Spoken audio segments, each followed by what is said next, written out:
So good morning, good afternoon, good evening, wherever you are in the world. Welcome to the HIV and Adolescence skill building sessions on abstract writing workshop. We have a great panel ahead of us. This is pre-recorded, and we're happy that you have decided to join the HIV and Adolescence workshop with us. We're from Youth Voices Count. It's a regional network for young LGBTIQ people, and we're happy to partner with Virology Education to bring you this skill building workshop, and we do hope that this will be helpful for you. Just a little background on the workshop. The skills building workshop is designed for students, young academics, researchers, and representatives of civil society organizations. And it's designed for students who have previously experienced doing academic research, but also those who are wishing to learn how to write the best abstracts in preparation for full publication with different journals, whether it's for social sciences or health. As abstracts are discipline specific, because different fields have different customs, we hope to provide this workshop that would benefit different types of researchers. Therefore, this workshop hopes to guide attendees on writing an abstract for papers on different subjects. We have, like I said, a great panel today with three activist academics from Asia who have had previous experiences publishing papers on the different topics that HIV and adolescents actually cover throughout the duration of this workshop.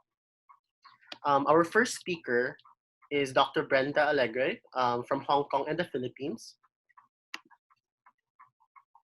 Dr. Brenda is the youngest of two. She was born in Samar, Philippines, but she spent most of her life in Manila. She's a registered psychologist and a licensed teacher as well. She's currently among the board of directors of STRAP, or the Society of Transsexual Women in the Philippines, which is the first and longest existing support and advocacy group for and of transgender women. She's also on the board of ILGA Asia. Currently, she is part of the English-speaking members of the Transgender Resource Center in Hong Kong. She was a resident tutor at Lapchi College, University of Hong Kong, and currently a lecturer at the University of Hong Kong, where she teaches sexuality and gender, and perhaps one of the few, if not the only, trans-identifying academics in Hong Kong. She has upcoming publications on transgender people's experiences, and she was featured as an expert on psychology or a psychologist in TV news and current affairs programs in the Philippines and in Hong Kong. Aside from psychology, LGBTQ advocacies, and teaching, Brenda is also interested in music and singing and has performed as a soprano in one of her company choirs. She is currently part of the Harmonics, the first ever LGBTQ choir of Hong Kong, and has performed publicly for the Out and Pink season festivities of Hong Kong. She was LGBTQ plus public champion last 2018. We're super happy that Dr. Brenda can join us for this workshop, and she will now begin with her presentation. Mabuhay, I am Brenda Rodriguez Alegre. I am a lecturer at the University of Hong Kong, and I teach at the Gender Studies program. I teach sexuality and gender, and two new courses in the Gender Studies field. I'm also an activist, and I am on the board of ILGA Asia and STRAP. STRAP is the Society of Transsexual Women of the Philippines. It is the first and the longest existing trans support group and trans human rights organization in the Southeast Asian region, I think. But in the Philippines, it's been around for 18 years. So thank you so much to Youth Voices Count for inviting me, and I hope I would be able to contribute somehow, to your journey as researchers and activists.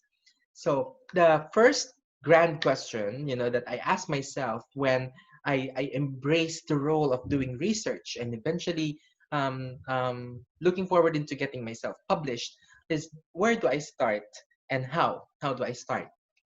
So these may be very existential question perhaps to someone, and it may be a very basic question for another, but it's always a good place to start. And because you've asked yourselves that question, it is also important for us to set some goals, for ourselves and know things, that we need so that we can ground ourselves in on our journey to doing this research. So first, know yourself as a researcher. So it means you need to know your strengths, you need to know your training, you need to know your weaknesses, you need to know your limitations there. So I think some of you, we come from different countries, right? Some of us may be bilingual or multilingual, and some of us may not be. So would you consider yourself having that kind of strength if you're actually bilingual, so that you could consider yourself publishing in at least two languages, or would you not consider that a strength or a weakness? So you can internalize, on how important that particular skill set would be as an asset or not for a researcher. I think it is an asset. So know yourself also. Do you see as a researcher, if you feel that you are a passionate researcher that gets stressed with deadlines, and the thing is with deadlines, they would really happen. So if you are set, for a 1 year deadline, then you have enough time. But there are people who procrastinate, or there are people who would take a long time to do their data gathering.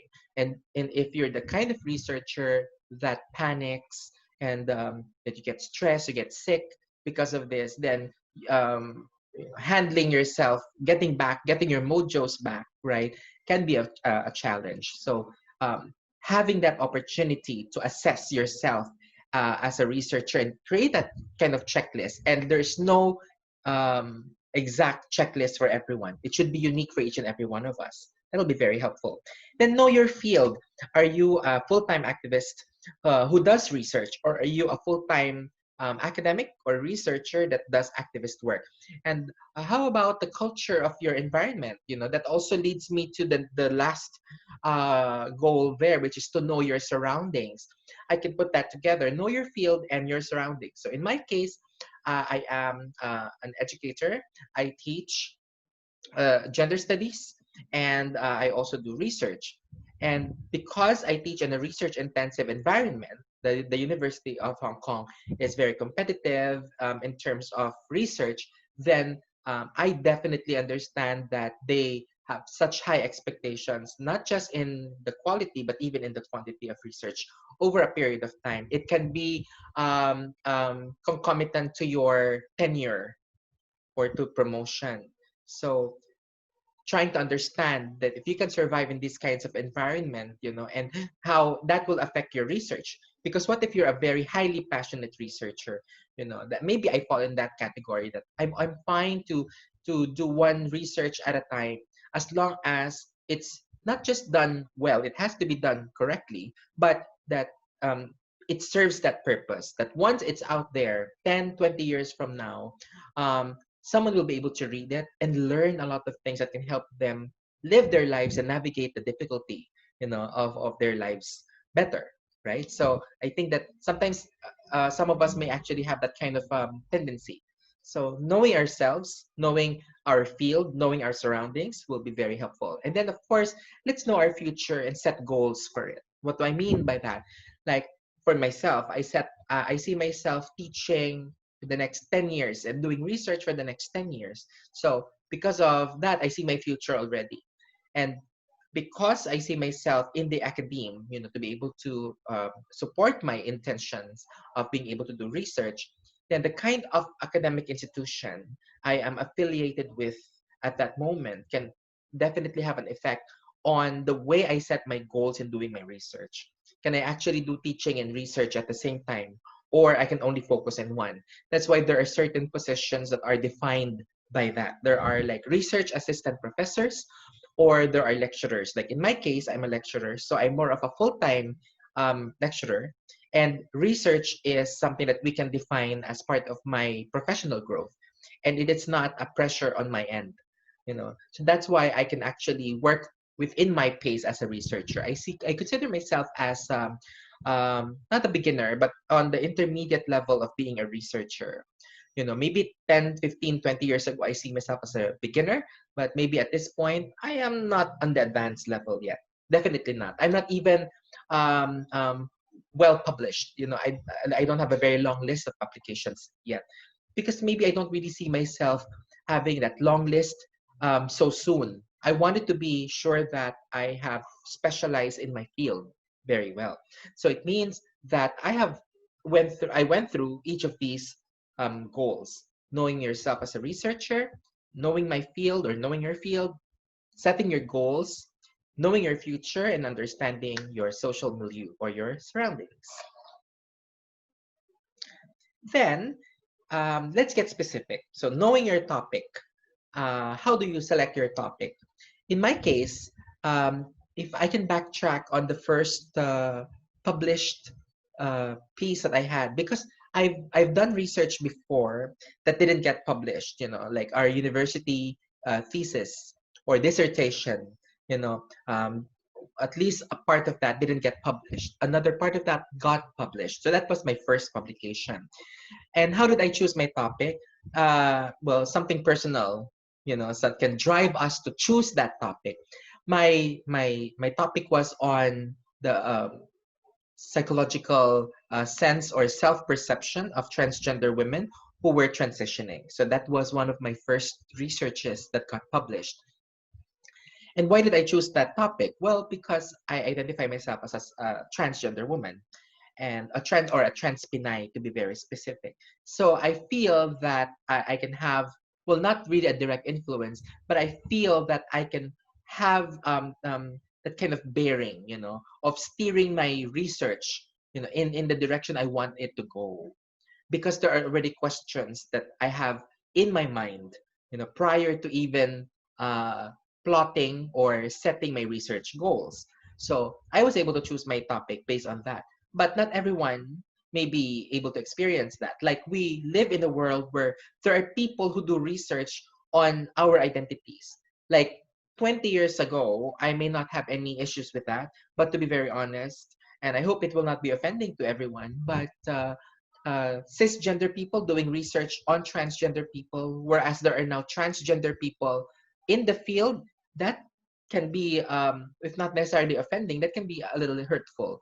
Because it's like, as trans people, we already feel being disenfranchised, being invisible, being erased, not being given equal opportunities, and yet someone still encroaches on their privileges, and use it against us, right? So now, I can choose my topic that is based on my area of experience and area of expertise. So make sure it is something that you can do, and yet you can be a specialist in it. So I consider myself as a specialist because I don't research on other identities. I have not done research focused on the cisgender people's experience, or not yet even on specifically on non-binary, but I focus on trans women in particular, trans people or trans women in particular.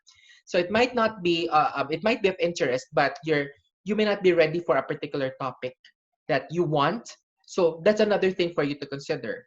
If you have a choice topic and you have the passion to engage in that research, ask yourself the next question: are you ready for it? So test your skills.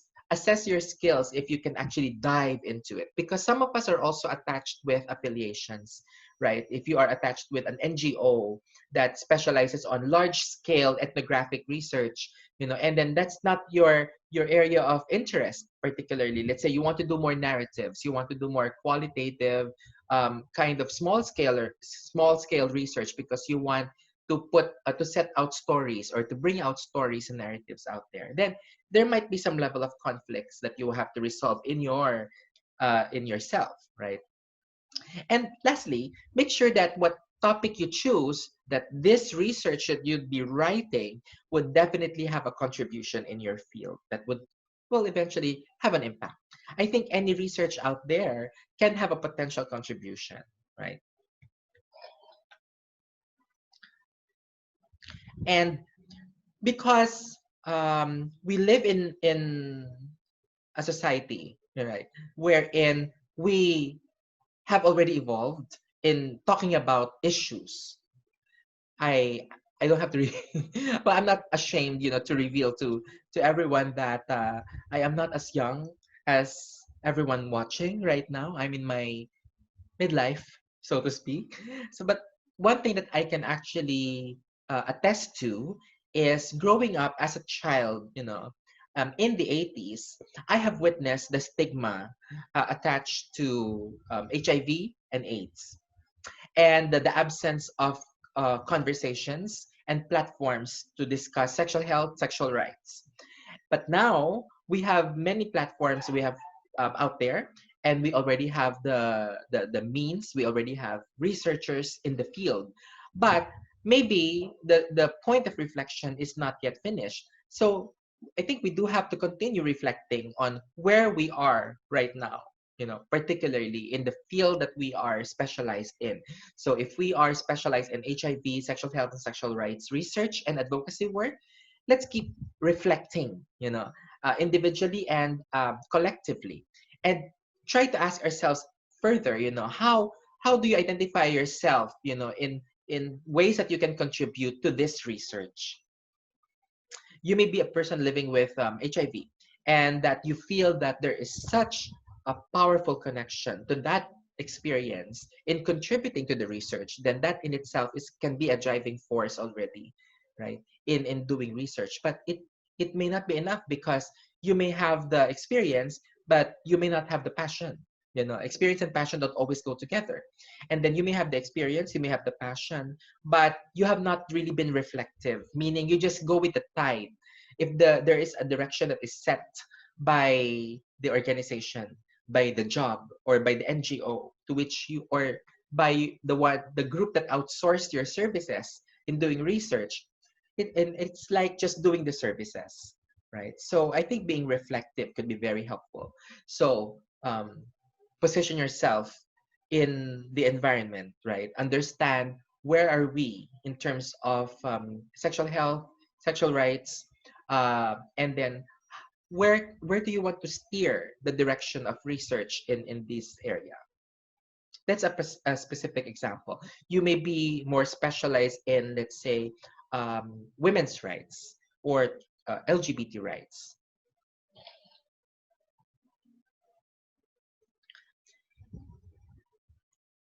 And it is very important, it may be basic for some of us, and I'm not going to be I will not discuss this specifically, because I think I will leave it up to you to do your own review on understanding different research methods and lens. But based on my personal experience, we get trained in one area or one school of research method. Like I got trained on quantitative method because I studied clinical psychology in a very conservative university. And our training, the orientation there in terms of research is more quantitative. And because of that, there is this dismissive spirit towards qualitative research, at least in the late 90s. So I felt that I have to push the envelope when I was already witnessing that there were researchers doing qualitative, phenomenological, and mixed methods. I felt drawn to that same movement. And the thing is, they're doing researches in particular fields that have, well, a good track record of researchers, basically. But I wanted to do research on trans experiences, on trans narratives, and transgender studies, because in the early 2000s, it's still emerging in the Philippines. And so I drove myself to learn qualitative and phenomenological methods. And now I'm so in love, if I can use this description, I'm so in love with it, because I felt that the narratives that you're able to churn out in doing qualitative research or phenomenological research is more powerful than the numbers. So sometimes we look at the numbers, yes, it can provide a very good summary or an overview or a macro level of a particular topic or question, research problem, But then qualitative research narratives, let's just say, are so powerful. Even if you have two narratives, even if there's just one narrative, that single narrative is more than enough for you to tell a story. And because of that, as a researcher, we must master reflexivity, especially if you have an experience that is directly attached to the topic of research.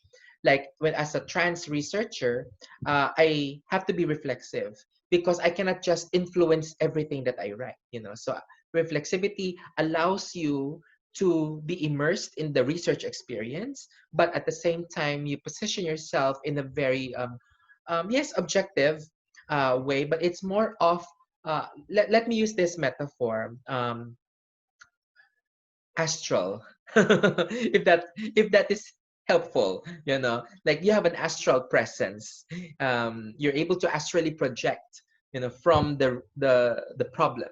So you are there engaged in research, but your astral self just projected out of your corporeal body and moved about, you know, the space, observing, looking for, trying to search for more questions that haven't been answered.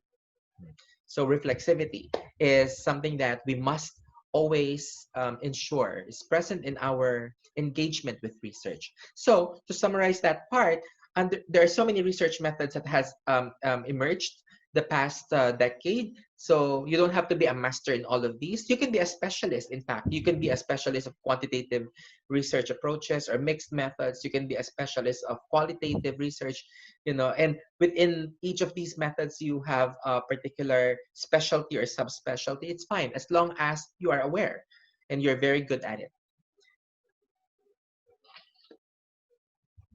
And I've we've come to this point where, and I get to share my own journey as well. It's just a short sharing. You know, I started doing research on trans women, trans Pinays. So trans Pinays, a word that would refer to transgender women of the Philippines. And our organization, STRAP, the Society of Transsexual Women of the Philippines, coined that term in 2007 or 2008. We voted on that term word. So we don't want to keep using transgender women because it's a Western word. So we wanted to come up with something that is more local. So as I was about to engage myself in researching on trans Pinay's experiences, I was very unaware of what is the future for someone like me being a specialist researcher.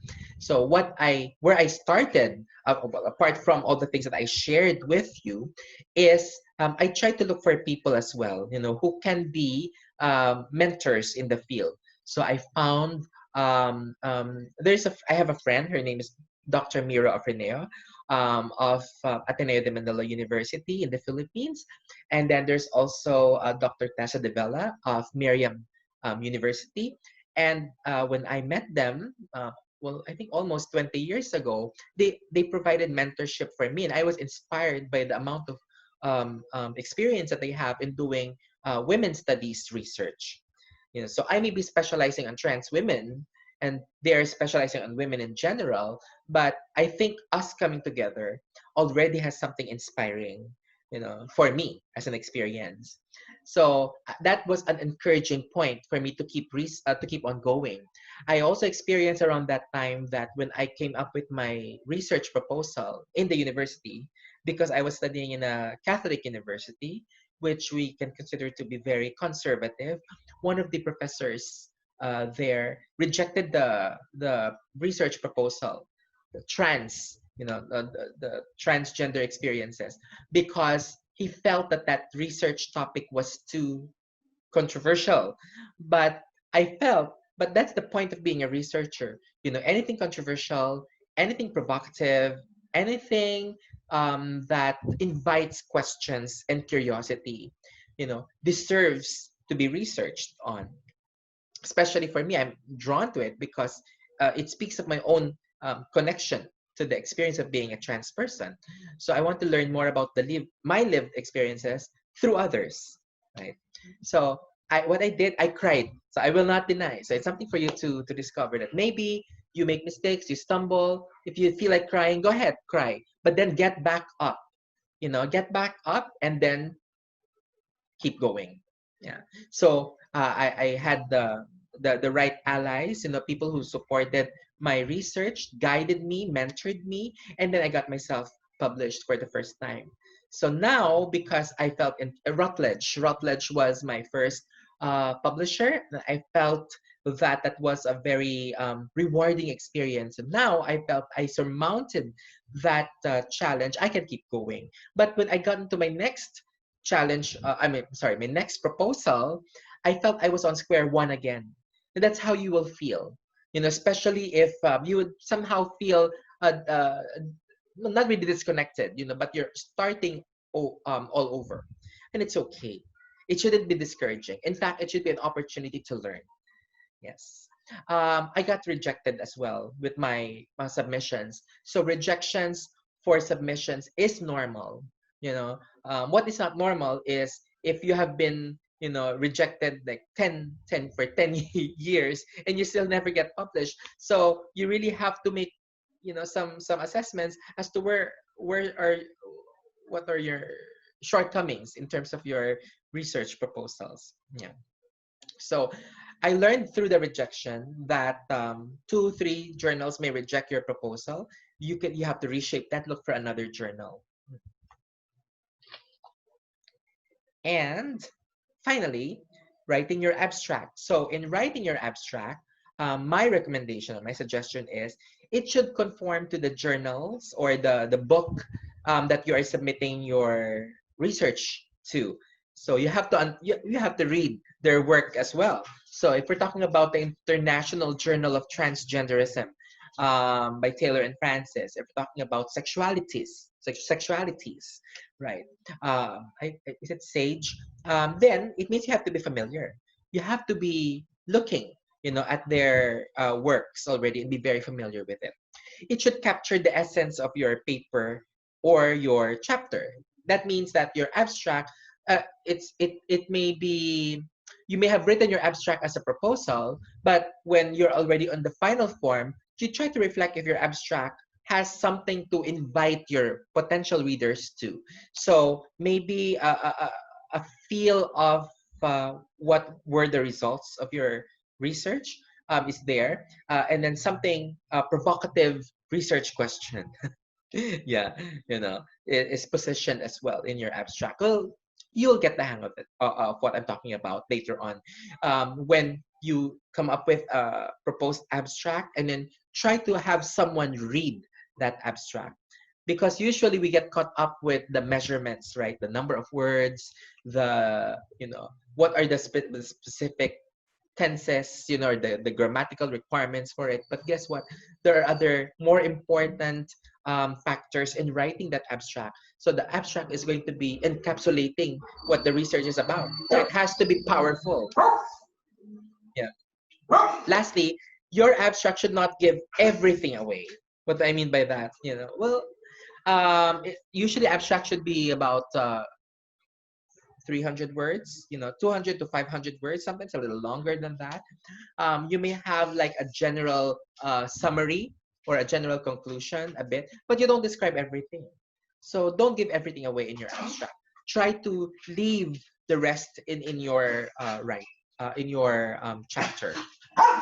And so with that, I hope my section is helpful to everyone. And I hope that you'll be on your way in writing your first publication. Or if you have been published several times, you take it to the next level. So thank you so much. Thank you so much, Dr. Brenda, for that really insightful discussion. I think it's super important to understand really the inspiration and passion behind some of the academic work we are doing, because understanding that aside from the academic side of our work, there's also a lot of activism and advocacy that goes behind it, especially when the researcher is quite in touch with their topic or with their subject of choice. Next up is actually a young researcher activist, PhD student from Singapore, Rayner Kai Jin Tan, a PhD candidate from the National University of Singapore and part of the editorial board of Sexually Transmitted Infections Journal. We're super happy that Rainier can join us for this workshop as well. He is a PhD candidate of public health at the South Swee Hock School of Public Health of the National University of Singapore. Rainier has a background in sociology and a social behavioral researcher by training. His research interests revolve broadly about the social determinants of sexual health, stigma and discrimination, HIV, STI, and substance use. He's a recipient of the Courage Fund Infectious Diseases PhD Scholarship, the Singapore Population Health Improvement Center Fellowship, and is currently treasurer of the Society of Behavioral Health Singapore. He currently serves on the editorial board of the journal Sexually Transmitted Infections as part of the Perspectives panel and as an associate editor of BMC Public Health. Over to you, Rainier. Hi everyone. My name's Rayner, and I'm very privileged to be here to be sharing with you a little bit about writing abstracts for papers on sexual health, HIV, AIDS, and other sexually transmitted infections, which is my area of expertise.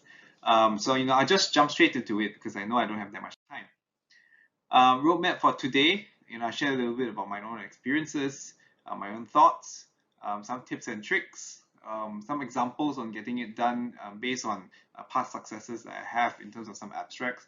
And I want to end off by talking about dealing with rejection and its meanings. I think that's super important.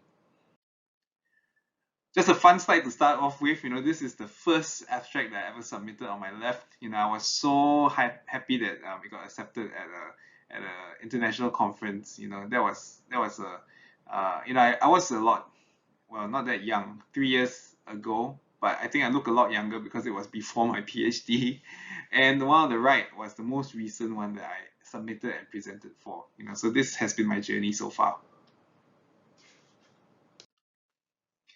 In terms of writing abstracts, I think it hasn't been that long, but I feel that I've been very privileged to be brought up in an atmosphere that has mentored me very well. It's given me the opportunity to submit research and abstracts for presentations, and I've got a good team that I can turn to for advice. So far, I've managed to present 6 oral presentations and 20 poster presentations in the last 4 years at different conferences for sexual health and HIV and other STI. More recently, I've been involved in abstract mentorship with AIDS and IAS since 2019, as well as on editorial boards for 2 journals. So I'm very happy to be serving the academic community this way. All right, so some tips and tricks before I begin. Firstly, I want to emphasize that abstracts are largely written so that we can communicate the summary of your own research. What places require abstracts? Typically, scientific conferences and journals, so they can assess your research without having to read the whole piece. Why write abstracts? I think it's important because it's a lot about data dissemination. It's a lot about sharing innovations in knowledge, sharing best practices. I think most important of all, that I find is data dissemination and data advocacy. Because abstracts and getting research out there is so important, especially in settings where stigma prevails against those who are most affected by HIV and other sexually transmitted infections. And I think the least important, I'm sure my bosses would hate to hear me say this, but it is hitting those key performance indicators for academia and your job. I think these are important to think about because different journals and different conferences exist. Their raison d'être is different. Their reasons for existence and being. Some journals exist and are high impact journals, for example, where they only publish high impact work. Or some conferences might be looking at just high impact work for oral presentations, for example. Whereas there are certain, so this is sort of like a hierarchy of different avenues for submitting your abstracts. But I want to highlight that they're in no way inferior or superior to one another. Because for example, data advocacy is so important. I've gotten, for example, rejections from high impact journals saying that oh, your data is so localized. It doesn't belong here. But that makes it sound not important, but actually it is super important for policy making in my own community. So I think the purposes of your abstract there can be a whole variety of them in what you're trying to achieve, but finding the place to publish it is something else altogether. So this is the typical structure of an abstract. We've got the introductions or background, we've got the methods, we've got the results, we've got the conclusions, and this is meant to convey a summary of your research study. But I think abstract is supposed to convey so much more than that, because you're submitting it for a conference, for a journal. I think it's supposed to tell firstly, how aligned is your work with the conference or journal. I think it's hard to forget that it's based on this summary that people are going to offer you a slot to speak at a certain conference. So I think we have to convey some confidence, to give confidence to the reviewers, basically, that you have something important to say. So you get through the door by showing how aligned your work is with the conference or journal, and then depending on what people think about your methods and results and conclusions, that's where I think they will place you in different parts of the program.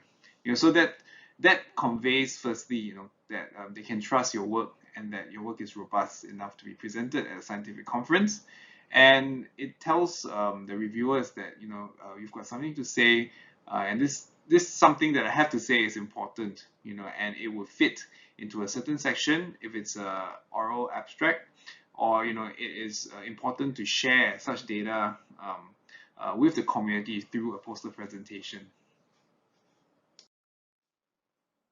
One way that you can find out some of these things before you start your abstract is something that I do often, right? Firstly, check out newsletters and workshops by the conference or the journal. You want to be socialized into what the journal and the conference is trying to achieve, its ethos and goals. You want to check out past abstract presentations as well and figure out what works. These are all ways to really shape and gear your abstract towards something that is more likely to be accepted for your journal or the conference of your choice. All right, so how do we write an abstract? There are 4 sections of an abstract. I'll go through each section by section, and I'll talk about maybe a certain structure that I found useful when writing abstracts. So firstly, the introduction on background. What I found useful for the little space that I have is to firstly talk about what is the issue at hand. Why is it important? Because this helps you contextualize your research area in something that's important for the conference or the journal. For example, PrEP or sexualized substance use. The second thing that I like to talk about is, what is the specific problem? What is my research trying to fill in terms of a research gap? I think that's important to talk about. And finally, and sometimes this is optional depending on how much space you have, I want to talk about the objectives of my research and how it fills that research gap. So next we come to the method section. I think for the method section is where you can start using some terminology, standardized terminology, which I find useful for abstract writing. The good thing about standardized terminology is that it conveys a lot more meaning than just the words. So in some sense, you can save on word count. For example, when I say on the left, quantitative abstract, a discrete choice experiment was conducted. While some people might not know what a discrete choice experiment is, but as a reviewer, when you tell me this is the study design, I have an idea, especially if I'm an expert in the field. For a qualitative study, on the other hand, we're talking about the study design. It might not be so straightforward because, qualitative studies, you could put together, different sets of methods. One way of doing analysis, one way of doing recruitment. So I think it makes sense, at least for me, to detail the different steps involved in qualitative research. I think for the method section, it's important to talk about who your participants are, how you recruited them, how data was collected through different types of instruments or tools or topic guides, and how finally, I think quite important is how you analyze your data. What statistical tools or methods you use for quantitative abstracts, and for qualitative abstracts, what kind of analytic methods you use. For example, thematic analysis, or maybe a grounded theory methodology. So these are all important bits. Next is the results section. I think there's a very structured way of going about the results section that gives you enough depth. I think for quantitative results, firstly you want to report your descriptive results. So I imagine them as a hierarchy of results. Starting from something that is a bit more descriptive, describing the outcome variable of your research, for example. Then moving towards, what are the associations at the multivariable level, after controlling for confounders between the outcome variable and your exposure variables, and if there's additional analyses, you might want to talk about it. For example, this piece or this research discuss mediation analyses at the end. Qualitative research, on the other hand, I find it doesn't really have as much of a structure, but within that small space of a results section, you want to be able to convey the entire meaning of a research, right? I think this can come in a few forms. Firstly, at the bare minimum, I would say, is that your results in your qualitative study detail the themes that you have generated through your study. It could be a summary of broad themes. So for example, this study, I reported different themes, and you can see in there actually some sub-themes. So I reported theme by theme in a very systematic manner, and then within each theme, I reported sub-themes. And I tried to make it all flow in one paragraph so that it made sense. Finally, is the conclusions. So for the conclusion section, I like to keep it short and sweet, because sometimes they don't give you word limits for different sections. What they do is give you an overall word limit. So the reason why I keep the conclusions short and sweet is because I don't think I have too much to say in the conclusions that would change the mind of the reviewer. So what most of the meat of my research is described typically in the methods section and the results section. So what I normally do is I just have a concluding sentence summarizing the research and driving home the key point or objective of the research, and just end off with some brief conclusions or recommendations. All right, so I think one thing that's super important to address, and I want to talk about and share a little bit of my experience around, is rejection. Rejection and its meanings.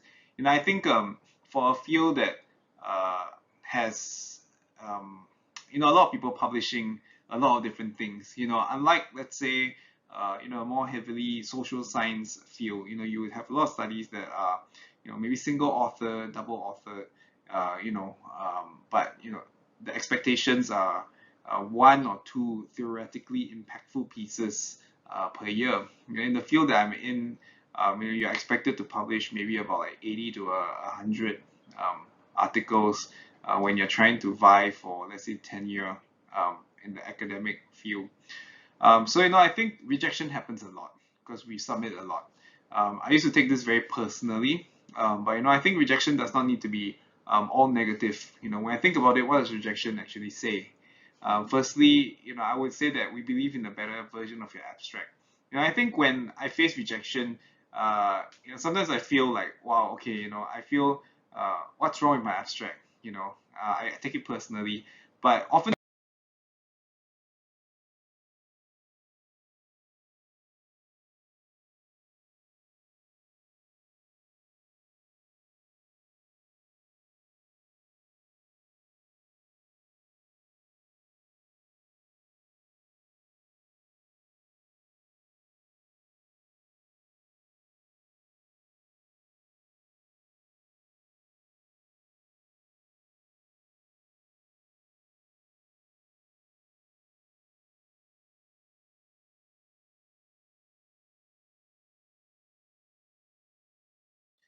All right, so now what does rejection not say? So the first thing that I want to talk about is, when I get a rejection, the first thing I think about is my work important enough? But I think one thing that I'm reminded every time I get rejection by others is, all work is important. Perhaps it is not accepted at a high impact journal, that says that, your data is not generalizable, it is too local, it's not novel. But I think one thing about it is, if you flip it around, local data is even more important than something that's internationally generalizable, especially when we're talking about data advocacy. We want to talk about the experiences of those in our community and those who are affected by HIV and other STI. So I think all work is important. So that's something that I remind myself. It just depends on what context. The other thing that I remind myself is that when I receive a rejection, I immediately feel bad. When I feel bad, it comes from a space where, you know, I feel like I'm not good enough. Or maybe the abstract is not good enough. Objectively speaking, perhaps the work can be improved on.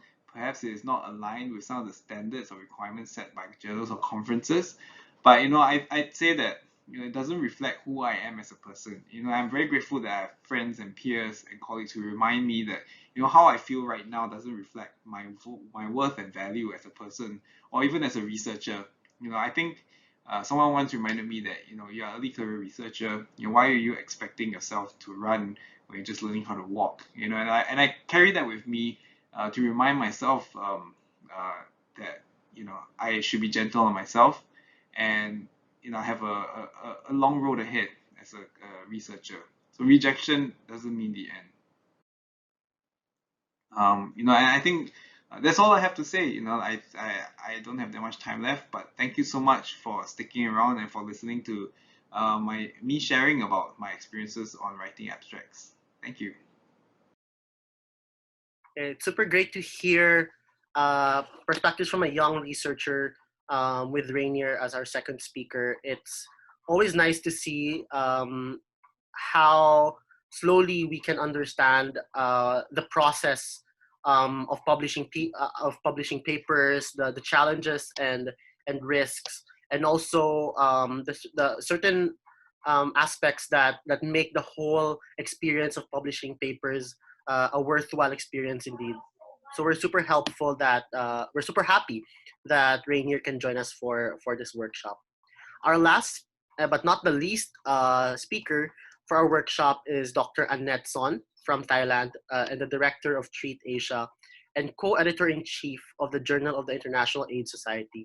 So for our young researchers and young academics who are joining us for this workshop, if you are interested in publishing with the Journal of the International AIDS Society or related journals on HIV/AIDS, we hope that this workshop, this discussion from Dr. Annette can really help you think about and be inspired when you do plan on publishing with the International AIDS Society Journal.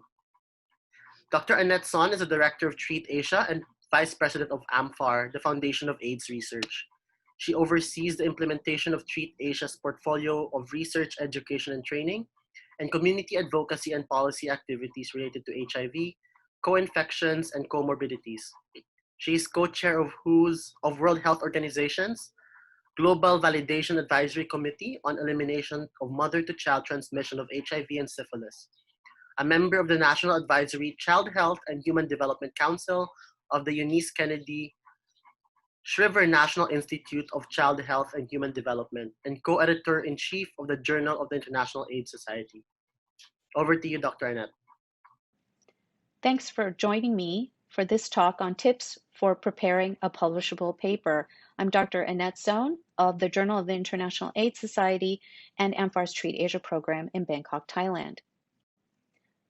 The Journal of the International AIDS Society seeks to provide a platform for the dissemination of HIV research and to encourage submissions from low and middle income countries and provide capacity building opportunities for less experienced authors, such as through this workshop today. So why try and publish your work in a journal like JIAS or elsewhere?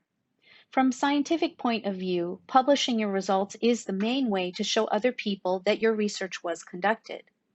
Without publication, it's very difficult for people to know about the work that you have done and the conclusions that you have reached. So I'm going to focus on two parts of publication, which are the editorial process and the peer review process. The editorial process will go over what happens to your paper after you submit it, and I'll highlight different ways you can avoid immediate rejection of your paper. And then I'll touch on some aspects of the peer review process, explain how it works, and how we advise that you respond to feedback you receive. So this is the overall schematic of the editorial process, which I will break down for you in individual components.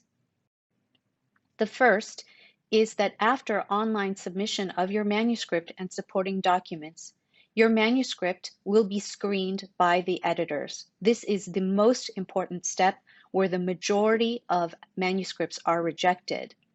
but those that pass through screening are sent out for peer review by at least 2 experts who are familiar with the work that you have presented. The next step is that the peer reviewers provide you with feedback on your manuscript and make a recommendation for what the journal should do with your manuscript, which I'll touch on later in my talk. They can also recommend to reject the paper or that you be given the opportunity to revise and resubmit the paper. After you revise and resubmit, the journal will then review your revision. At that point, they may accept your manuscript, ask you to revise it again, or reject it. If accepted, your manuscript will eventually be finalized and published. If it was rejected, you would want to submit it to another journal for further consideration. This is not a complete list of reasons for rejection, but they are reflective of some common issues that are identified by the editors at the screening stage. The first is that the paper may not be within the scope of the journal. It just doesn't fit what the journal is seeking to publish. Or the hypotheses or the objectives were not clear in the writing of the paper itself. There may be major weaknesses in the methods or the approach to the study that raise concerns for the editors in terms of the validity of the work. There could be implications of clear ethical problems in the conduct of the study, or the editors may disagree with the conclusions and feel that they are incorrect in comparison to other published literature.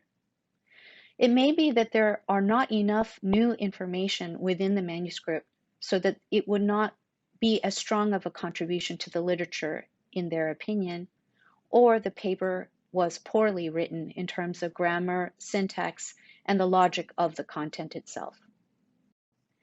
The good news is that many of these things can be fixed. First, you can choose an appropriate journal that is within the scope of your work. You can revise your hypotheses and objectives so that they are clearer. You can address the conclusions so that they match more clearly with the data, and you can improve the quality of your writing. So there are a lot of these points that can be corrected before the manuscript is submitted. None of us start out wanting our papers to look anything other than clean and easy to read and impactful. This is our goal, similar to this peacock cake on the left side of the screen. But the reality is that writing is not easy, and sometimes it can come out looking a little bit different than what we had hoped. But there are ways to improve the quality of your work so that you can avoid immediate rejection. And the first thing to emphasize is that you should ask a lot of people for help to get your manuscript at a high enough quality level that it will survive the initial screening. In order to do this, it means you need to revise your manuscript and then revise it again. Very few people can write scientific manuscripts and have them be so clean and clear that no revision would be necessary.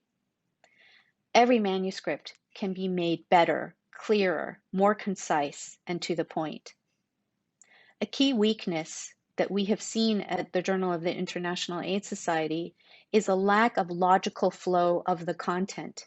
Information may jump around, and it makes it difficult for the average reader to follow the text. Another concern is when people do not have consistent grammar or formatting. And you may think that that's not as important as the science, and you would be correct that the science is the most important part of that manuscript. But if the grammar and formatting are so poor, the reviewer will be distracted by those weaknesses and will not be able to see the value of the rest of your work. To that end, it's important to pay extra attention to your title and your abstract. So this is the standard paper structure for most research articles for scientific journals. The reality is that the title is frequently the most common thing and the only thing that somebody will read about your paper. This is your mini advertisement to get people to keep turning the page or scrolling down the screen so that they can read about the work that you did. The next most important thing is your abstract. This will show a reviewer and an editor that you did or you did not conduct a reasonable study, and you do know or do not know how to write a scientific paper. During the screening process, many authors do not get past somebody reading their title or their abstract. And you put so much effort into the rest of the paper, the thought that you could be rejected on the basis of just those two very small things can be quite surprising. But the reality is that unless you have those initial pieces done well, others may not want to read the rest of your paper. And that is why it's critical that you pay attention to the title and the abstract in order to avoid immediate rejection. It's very important that you choose a journal that fits your study and your paper to submit to. This includes having a history of publishing similar papers, which you can find out by looking at a journal's table of contents. The journal also should be within reach of your work, meaning that the quality of your paper and the complexity of your research needs to match with the quality of the journal. You also would note that there are article publishing charges or APCs that may create a barrier to your publishing in a given journal if you do not have funds to cover those costs.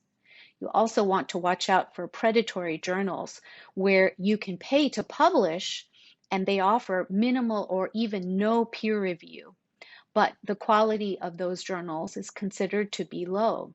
These are journals that are not highly respected within the field, and so publishing there may not benefit your career in the future.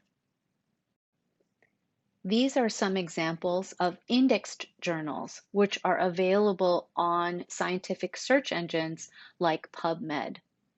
Some fields only have a few journals that focus on their content areas, whereas other fields have more journals. You may find that you prefer to submit to a multidisciplinary journal, which covers a range of different topics, or that a regional journal is a better fit for you, where they can give you more space to talk about priorities in your specific geographic area. Now I'll spend a few minutes talking about the peer review process. The reviewers are two or more people who have some expertise on the topic who've been asked to take a look at your manuscript. They may be more junior or more senior to you. You may not know who they are, or their identities may be public. They may or may not be told who you are as the authors of the paper, but all of them are busy people who are volunteering their time, and so it is our responsibility to make these papers as clear and easy to read as possible. The review includes comments that the authors need to respond to. The reviewers have perhaps shared opinions on the study and the paper. They may have requested simple corrections or complex new analyses or the addition of certain references. They make a recommendation to the editors, which can include advising to change the type of the article, such as shortening a full-length research paper to a brief report, or they may suggest that additional review is requested from specialists, such as a biostatistician. The editors will consider all of the feedback and their own assessment before they make a final determination. Most journals will recommend either to accept, minor revision, major revision, or reject.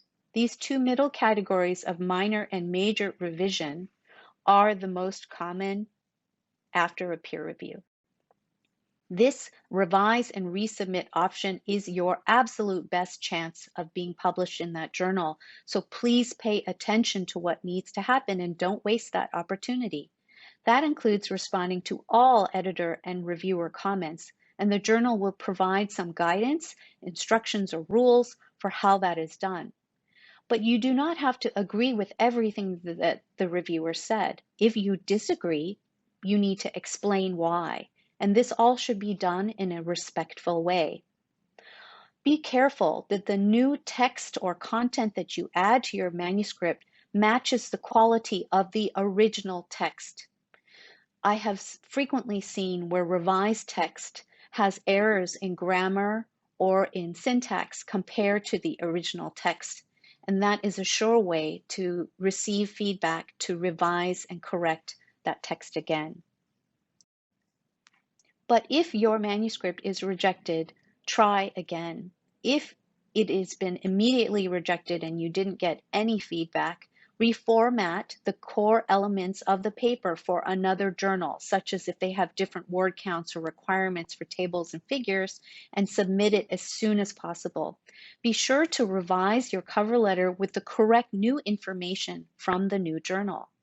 But if you were reviewed and received feedback, revise the paper in response to the most useful comments before submitting to another journal as soon as possible. Why did I highlight ASAP twice? That is because time is really of the essence here. The older your data get, the less innovative or useful or informative they will seem to other people. And every round of peer review may take between 3 to 6 months to complete. So you may know right away if your paper was rejected, meaning within a month, or you may have to wait 3 to 6 months. In that case, your data have aged that period while waiting for the determination of the journal. So be sure to act quickly after you receive the recommendation from the journal. Here are some key points for you to remember. First is to anticipate reasons for editorial level rejection at the screening step and address them before you submit. This means working on your paper with your co-authors to address possible weaknesses in your study and manuscript and raise the quality of the writing. If you are given the chance to revise and resubmit after peer review, thoroughly respond to the comments you received to help you improve the paper. But if the paper is rejected, rapidly regroup, pick a new journal, and submit there. Most importantly, don't give up. You've already invested so much time and effort into the research itself that it needs the manuscript and eventual publication to complete the process. Here are some resources on scientific writing and publication standards that may be useful for you in the future. Thank you very much. Thank you so much, Dr. Annette, for that presentation. Like I said, for those who wish to publish with the Journal of the International AIDS Society, we hope that this workshop has been inspiring and has been helpful for you in your journey to publish with the journal or other similar journals on sexual health, gender, HIV/AIDS, among other topics that are of interest to you. Like I said, this workshop has been pre-recorded. Therefore, these speakers have recorded their presentations from the comfort of their homes because we currently cannot do it physically. Hence, this workshop has also adjusted to becoming a virtual workshop.